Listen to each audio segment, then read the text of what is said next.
नमस्कार मित्रांनो.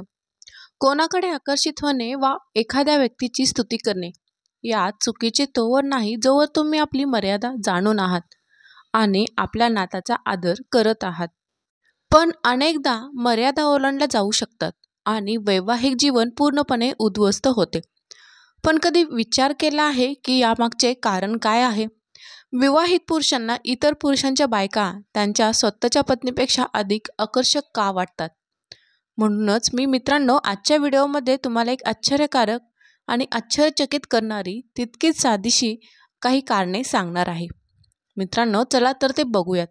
त्या अगोदर तुम्ही जर ज्ञानवर्धक मोटिवेशनल चॅनलवरती नवीन असाल तर चॅनलला जरूर सबस्क्राईब करा आणि व्हिडिओ थोडासुद्धा स्किप न करता शेवटपर्यंत नक्कीच ऐका. त्यातील पहिले कारण म्हणजे पत्नीसोबत प्रत्येक गोष्टीत भांडण होते. तुझं लाईफ सही आहे यार, तुझी बायको किती साधी आहे, असं जेव्हा एखादा पुरुष म्हणू लागतो तेव्हा समजावं की त्याला त्याच्या वैवाहिक आयुष्यात स्वातंत्र्य मिळत नाही आहे. प्रत्येक पुरुषाला असे वाटते की त्याने नेहमी आपल्या मनाप्रमाणे जगावे, त्याला कोणालाच उत्तर देण्याची गरज नाही. पण जेव्हा लग्न होते तेव्हा पुरुषाचे सर्व सुख आणि शांती संपुष्टात येते आणि मग त्यांना अशा लोकांच्या बायका आवडू लागतात ज्या त्याच्या पतीला सर्व स्वातंत्र्य देतात आणि पतीचे लाईफ कंट्रोल करत नाहीत. दुसरे कारण म्हणजे मनातील एक इच्छा. प्रत्येक व्यक्तीच्या मनात आपल्या जोडीदाराची एक प्रतिमा असते आणि त्याची इच्छा असते की त्याला तशीच जोडीदार मिळावी. परंतु वास्तविक जीवनात तीच व्यक्ती मिळणे आवश्यक नसते. अशा परिस्थितीत माणूस जे मिळेल त्यात समाधानी मानायला शिकतो. पण जेव्हा तो ते गुण इतर कोणामध्ये पाहतो तेव्हा तो स्वतःला त्याचे कौतुक करण्यापासून रोखू शकत नाही. त्यामुळे जर तुमचा नवरा दुसऱ्या एखाद्या स्त्रीचे खूप कौतुक करत असेल तर समजून जा की त्याला नेहमीच अशी मुलगी जोडीदार म्हणून हवी होती. तिसरे कारण म्हणजे कमी वयात लग्न होणे. कुटुंबाचा आणि समाजाचा दबाव यामुळे काही लोकांचे लग्न अगदी लहान वयात होते. अशी माणसे आयुष्यात हळूहळू पुढे जातात तेव्हा त्यांना जाणवते की आपण आयुष्यात खूप काही गमावले आहे. त्यांना वाटू लागते की त्यांना अजून चांगला जोडीदार मिळू शकला असता आणि ज्या जोडीदारासोबत लग्न झाले आहे तो आपल्याला सुसंगत नाही.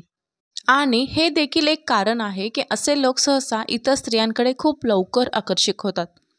चौथे कारण म्हणजे शारीरिक सुख न मिळणं. नातं सुरळीत चालण्यासाठी शारीरिक जवळीक खूप महत्त्वाची असते, असं ज्याने कुणी म्हटले ते योग्यच म्हटलं आहे. अनेक नात्यात पत्नी आपल्या पतीला खुश ठेवू शकत नसते व त्याच्या अपेक्षेप्रमाणे त्याला हवे ते सुख देऊ शकत नसते. अशा वेळी पती नात्यात असमाधानी असतो आणि मग तो सहज इतर स्त्रियांकडे आकर्षित होऊ लागतो. पाचवे कारण म्हणजे मुलांच्या जन्मानंतर.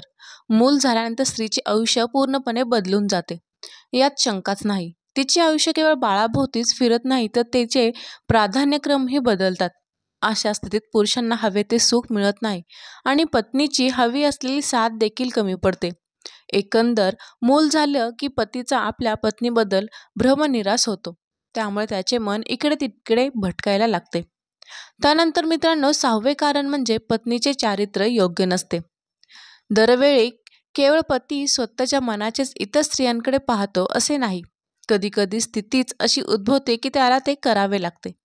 जेव्हा पत्नीचे चारित्र्य ठीक नसते व तिचेच अफेअर सुरू असते आणि हे जेव्हा पतीला कळते व त्याच्या लक्षात येते की त्याच्यात तिचा काही रस नाही, तेव्हा अशा वेळी पती त्याची बाजू समजून घेईल आणि मानसिक आधार देईल अशी स्त्री जोडीदार शोधू लागतो.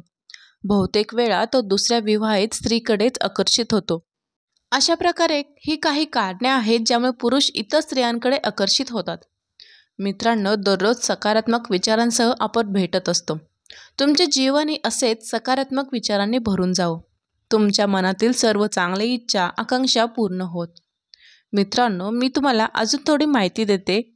मित्रांनो पुरुष ज्या स्त्रीकडे आकर्षित होतात ना त्या स्त्रीवर प्रेम करायला शिकतात. स्त्रिया ज्यांच्या प्रेमात पडतात त्या पुरुषांकडे आकर्षित व्हायला शिकतात. विरोधक आकर्षित करतात बरोबर, म्हणून साधेपणाने आणि एकाच वाक्यात ठेवण्यासाठी पुरुष स्त्रियांकडे आकर्षित होतात. हे जैविक गरजा आणि मानसिक गरजांच्या पलीकडे आहे. पुरुष विविध कारणांमुळे महिलांकडे आकर्षित होतात. आकर्षण ही एक जटिल घटना आहे ज्यावर व्यक्तींमधील समानता आणि फरक यासह विविध घटकांचा प्रभाव पडतो.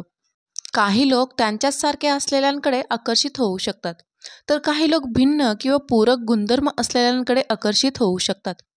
मित्रांनो, पुरुष स्त्रियांकडे आकर्षित होतात ते म्हणजे याचे एक स्पष्टीकरण नाही, कारण प्रत्येक व्यक्तीची स्वतःची प्राधान्ये आणि अनुभव असतात जे त्यांचे इतरांबद्दल आकर्षण निर्माण करतात. शेवटी आकर्षणामागील कारणे अत्यंत वैयक्तिक आणि जैविक, मानसिक, सामाजिक आणि सांस्कृतिक घटकांच्या श्रेणीने प्रभावित होण्याची शक्यता असते. पुरुष बहुतेक वेळा दृष्टदृष्ट्या उत्तेजित होतात आणि त्यांच्या देखावाची काळजी घेत असलेल्या स्त्रियांकडे आकर्षित होतात. यामध्ये केस रचना, मेकअप, कपडे आणि शरीराचा आकार यांसारख्या घटकांचा समावेश होतो. पुरुषांना स्त्रियांकडे आकर्षित करण्यात शारीरिक स्वरूप निश्चितपणे भूमिका बजावू शकते आणि केस रचना, मेकअप, कपडे आणि शरीराचा आकार या सर्व घटकांमुळे स्त्रीचा एकूण शारीरिक स्वरूपाला हातभार लागतो.